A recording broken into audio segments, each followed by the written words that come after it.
안녕하세요 여러분, 신동입니다. 반갑습니다. 오늘 저의 그 채널에 방문해 주셔서 감사드립니다. 저는 늘 여러분들을 도와드리려고 그렇게 마음 먹고 있는 사람입니다. 우수한 아이들은 정말 소외되는 경우가 굉장히 많고요. 우리가 생각했던 것하고는 다릅니다. 우수한 아이들이 굉장히 사회적으로 소외되는 경우가 굉장히 많고, 또 학교에서도 소외되고, 또 다른 사람들의 오해를 사는 경우가 굉장히 많습니다. 그래서 그런 것들을 제가 적극적으로 도와주려고 하는 그런 사람입니다. 자, 오늘은요, 제가 할 얘기를 말씀드리겠습니다. 영재들의 그 신체적 과흥분성, 너무 걱정할 일 아니다. 그런 주제입니다. 신체적인 과흥분성, 너무 걱정할 일 아니다. 아이들은 어릴 때부터 많은 활동을 합니다. 활동을 정말 많이 하죠. 이 활동이 없는 아이는 아이가 아닌 거죠. 여러분들 왜 아이 중에서도 이렇게 별로 많이 움직이지 않고 뭐 이렇게 의젓하게 앉아 있는 아이도 있어요. 그런 아이들 우리가 뭐라고 부르냐면은 쟤는 영감 같다 그런 말 하죠. 옛날부터 영감님 같다 그런 거죠. 그러니까 나이 많은 아이 같다 그런 얘기가 되는 건데요. 아이는 유아기부터 시작해서 계속 활동을 많이 합니다. 특히 초등학교 과정까지는요, 활동을 굉장히 많이 하는 게 정상입니다. 활동 많이 하는 게 정상이에요. 근데 엄마들의 각도에서 볼 때는 지나치다고 생각하는 경우가 굉장히 많거든요. 그런데 그 활동은 우리가 잘 이해를 못해서 그런 겁니다. 여러분들 요즘에는 놀이라는 걸 굉장히 강조도 많이 합니다. 놀이는 학습이다. 즉 놀이를 통해서 학습을 할 수 있다. 맞아요. 틀린 말 아닙니다. 제가 한번 놀이에 관해서 한번 주제로 다뤄보려고 좀 생각 중에 있습니다. 자, 이렇게 굉장히 많은 신체적인 활동이 있는 아이들, 어떤 때는요, 학교에서 선생님이나 주변에 있는 사람들을 통해 가지고 이런 오해를 받습니다. 쟤는 정서적으로 불안하다, 불안정하다, 막 그런 식으로. 또 어떤 학교의 선생님들은 아이들이 조용히 앉아 있는 걸 너무 좋아해요. 조용히 앉아 있는 걸 좋아하고 아주 조용히 앉아서 책 읽고 이렇게 막 번잡하지 않고 이런 거를 굉장히 좋아하는데, 사실은 저는 그렇게 생각하지 않습니다. 아이 때는 많은 활동을 해야지 된다고 생각합니다. 그래서 지나치게 활동이 너무 심하다라고 걱정하시는 분이 계신데, 그런 분들에 대해서 오늘 조금 말씀을 드리려고 합니다. 걱정 너무 안 해도 된다, 걱정할 일 아니다 하는 이유를 몇 가지 말씀드리겠어요. 제가 오늘 세 가지에 관해서 한 말씀 드려보려고 합니다. 첫째는 이 신체적인 활동이라고 하는 것은요, 지적인 능력, 즉 IQ 성장에 굉장한 도움을 줍니다. IQ 성장에 도움을 주고 있어요. 왜 그러냐? 이 지적인 활동이라고 하는 것은 뇌의 활동인 거죠. 뇌의 활동인데, 뇌의 활동은 뭐가 필요한지 아세요? 뇌 속에는 수많은 혈관이 있어요. 그 혈관들에 피가 통해야 되는 거는 피가 막 왕성하게 피가 전달이 돼야 돼요. 심장에 피가. 그래서 막 우리가 막 활동이 많은 아이들을 뭐라고 불러요? 피가 끓는다 그렇게 표현하잖아요. 틀린 말이 아닙니다. 피가 끓는다. 피가 막 왕성하게 움직인다 그런 뜻이에요. 그래서 이 피의 그 움직임이 빠르게 움직여줘야 돼요. 그리고 피로 많은 산소 공급을 해줘야 됩니다. 그래야 뇌가 왕성해요. 그런데 우리 아이들이 열심히 뛰어놀고 활동하고 막 그럴 때 바로 우리의 몸은 혈류가 강하게 흐릅니다. 강하게 흐르기 때문에 뇌에 피를 막 강하게 보내줄 수가 있어요. 여러분들 노인들이 자꾸 치매가 오잖아요. 치매가 오는 이유가 왜 그런 줄 아세요? 활동이 부족해서 그래요. 제가 볼 때는 그렇습니다. 물론 여러 가지 인간의 질병이라고 하는 것은 유전적인 면이 많이 있어요. 여러분들 그 병력이라는 게 있잖아요. 병력. 그런 게 있지만, 그러나 일반적으로 볼 때는 활동을 많이 하는 사람은 제가 볼 때 치매나 뇌의 문제는 적다고 생각합니다. 아이들이 정말로 활동을 많이 하는 것은 뇌를 굉장히 강하게 만들어주는 것이고요. 뇌의 활동을 막 촉진해요. 물리적으로 일단 그렇다는 것이죠. 혈액을 막 보내주는 그런 활동이 많이 움직이는 아이들, 뛰어노는 아이들, 그런 에게는 정말로 머리에 아주 피를 잘 공급할 수 있는 그런 기능이 있는 겁니다. 그래서 뇌 활동이 왕성해지면 바로 우리 인간의 그 IQ는 바로 높아지게 돼 있는 거예요. 높아지게 돼 있는 거라고요. IQ라는 게 뭡니까? 여러분들 여러 가지 우리가 측정하는 게 있잖아요. 변수가 있잖아요. 그 여러 가지 변수 중에는 유전적인 부분도 많이 있습니다만 그러나 후천적인 것도 굉장히 많아요. 여러분들 후천적인 게 많다고요. 후천적으로 도와줘서 성장시킬 수 있는 게 굉장히 많아요. 어릴 때 그러니까 아주 0살부터 3세 그러니까 유치원 들어가기 전 단계 정말로 많은 것을 아이들에게 줘야 되는 겁니다. 그런 아이들이 활동이 있는 것이 바로 그의 지적 능력을 높여주는 거예요. 즉 다시 말해서 뇌의 뇌세포들의 활동을 아주 적극적으로 하도록 도와주는 겁니다. 그런 뇌세포의 활동을 적극적으로 하도록 도와주는 것, 그것은 정말 필요한 거죠. 그게 바로 뭐냐면 신체 활동하고 연결되어 있어요. 그렇기 때문에 우리는 이런 거를 이제 신체적 과흥분성이라고 그래요. 신체적 과흥분성. 영재 아이들은 신체적 과흥분성을 보이는 아이들이 굉장히 많습니다. 일반적으로 이런 신체적인 과흥분성을 보여요. 이 과흥분이라는 것은 어찌 보면 뇌의 그 뇌세포들이 굉장히 많은 전달, 신체적인 활동을 통해서 많은 전달을 하게 되고요. 정보 전달을 하게 되고 그것이 신체로 연결되어서 신체 활동을 하게끔 한다. 그런 얘기입니다. 잠시도 쉬지 않고 움직이기 때문에 그렇다는 거죠. 그래서 신체 활동은 바로 지능 성장, IQ의 발달, 성장에 많은 도움을 주고 뇌 활동에 많은 도움을 주고 있다. 그렇게 이해해 주시면 됩니다. 그래서 엄마들이 아이들이 움직이는 거에 대해서 너무 그렇게 자제 안 하는 것이 저는 어릴 때는 좋다고 생각합니다. 두 번째, 이 신체 활동이 아주 중요한 것은 뭐냐면 지식 습득의 방법이기 때문에 그렇습니다. 지식을 습득하는 방법이기 때문에 그래요. 지식을 습득하는 방법은 세 가지 단계로 나눠져 있는데 가장 낮은 단계가 바로 뭐냐면 동작을 통해서 지식을 습득하는 거예요. 동작, 움직임을 통해서.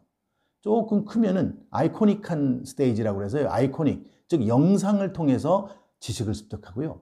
그 이상 단계로 올라가면 이제 상징을 통해서 지식을 습득합니다. 글씨라든지 숫자라든지 이렇게 상징체를 통해서 지식을 습득하죠. 그런데 어릴 때는 어떠냐? 동작을 통해서 습득하는 거예요.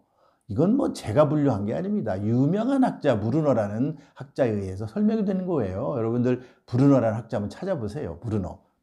지식을 습득하는 방법 3단계가 있어요. 가장 낮은 단계가 뭐냐? 바로 동작을 통해서 인액티브한 스테이지예요. 인액티브. 동작을 통해서 정보를 받아들여요. 그렇기 때문에 많은 움직임이 있는 아이일수록 많은 지식을 습득하게 된다는 것이죠. 많은 지식을 습득해요. 여러분들 어린아이들이 무조건 만지려고 그러잖아요. 그리고 입에다 집어넣으려고 그러잖아요. 이런 동작을 하는 이유가 뭐겠어요?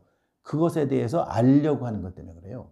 여러분들 때로는 어떤 아이들이 어린아이들이 막 기어다니는 아이들이 칼을 만질 수도 있고 위험한 것도 만질 수 있잖아요. 그러나 그런 거 위험한 걸 만지면서 위험하다는 걸 알게 되는 겁니다. 또 입에다 집어넣었더니 달콤하다. 그럼 달콤하다는 걸 아는 거예요. 이런 식으로 굉장히 많은 활동을 아이들이 하게 되는데 그런 활동을 하는 것을 금지하지 말아야 된다는 거죠. 너무 걱정할 일이 아니라는 겁니다. 근데 엄마들은 막 이 활동이 많은 것을 너무나 걱정을 해서 심지어는 이런 아이들을 아주 그냥 이거 병원에 데려가 봐야 되나 그런 사람들이 굉장히 많고요. 그리고 아이들이 산만한 거에 대해서 걱정이 굉장히 많아요. 하지만 엄마들이 잘 보세요.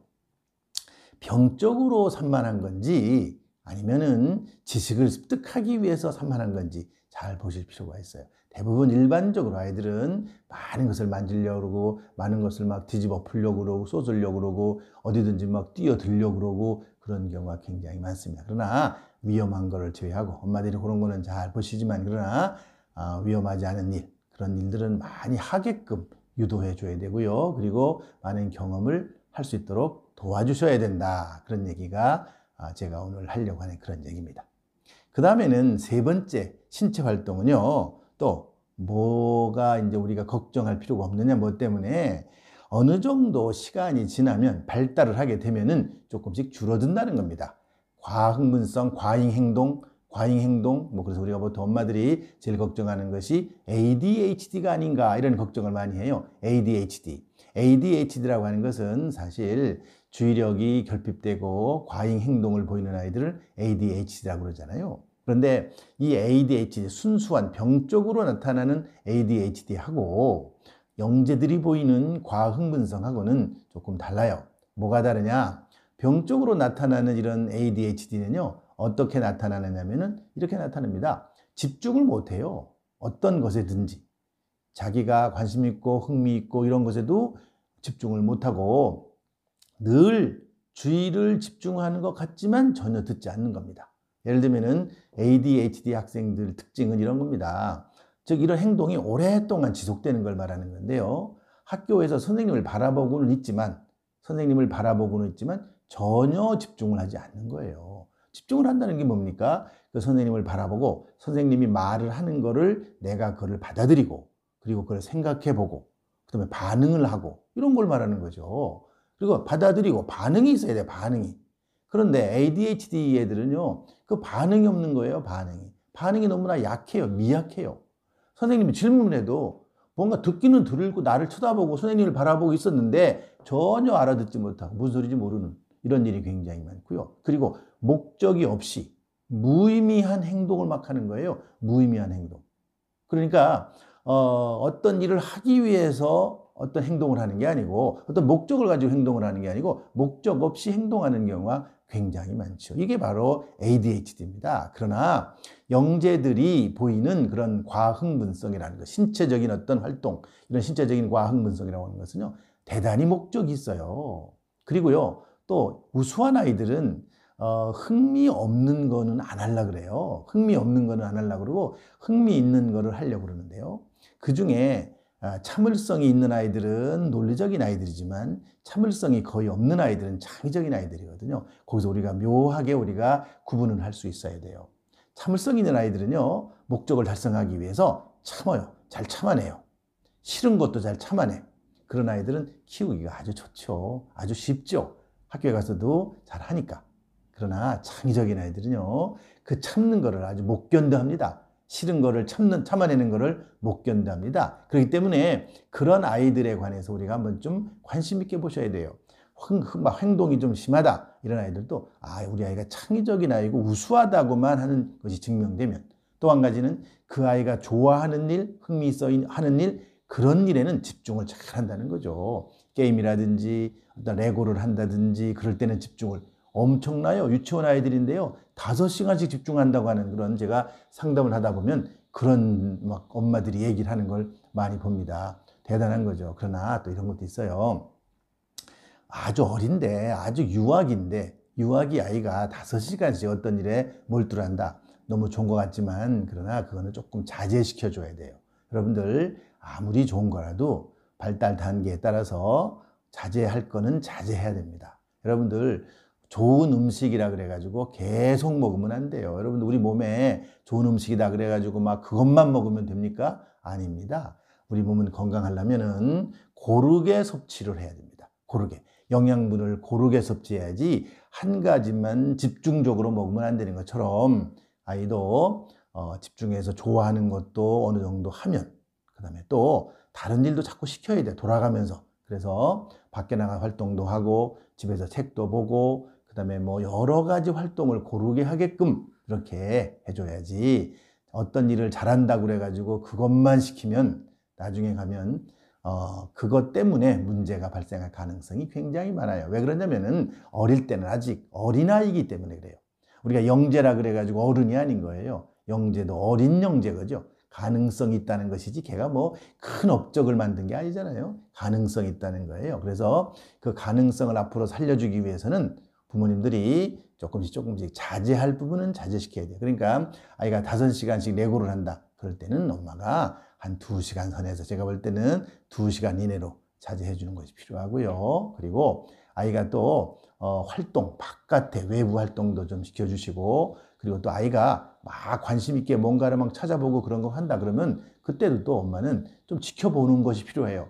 조금 막 엄마가 정리해 놓은 걸 뭐 흐트린다, 뭐 전부 다 어지럽힌다 그래가지고 엄마들이 조금 싫어하는 경우가 많은데 그럴 필요는 없다. 그래서 오늘 제가 3가지를 말씀드렸습니다. 3가지 말씀드린 거는요, 영재의 신체적인 과흥분성 너무 걱정할 일 아니다. 그래서요, 3가지를 정리해 보면은, 첫째는 신체 활동이라고 하는 것은 지능의 성장에 많은 도움을 준다. 그리고 뇌세포의 활동에 많은 도움을 준다. 그렇기 때문에 그렇게 걱정할 일이 아니다. 둘째는 이 신체적인 활동이라고 하는 것은 지식을 습득하는 방법이다. 특히 어릴 때는 더 그렇다는 거죠. 지식을 습득하는 방법이 바로 신체적인 활동이다. 그래서 상호작용을 하는 거예요. 환경과 상호작용하고요. 물리적인 현상을 이해하게 되는 것이죠. 그 다음에 세 번째는 이 신체적인 활동이라고 하는 것은 바로 발달하면서 조금씩 줄어든다. 심한 그런 신체적인 활동은 정서장애가 아니고 줄어든다. 문제 없다. 걱정 그렇게 안 하셔도 된다. 그런 말씀을 오늘 드렸습니다. 오늘 여러분들 부모님들 제가 상담을 해보니 가장 걱정 많은 게 이런 부분이더라고요. 그래서 제가 오늘 이런 주제로 말씀을 드렸습니다. 오늘은 여기까지 하겠습니다. 감사합니다.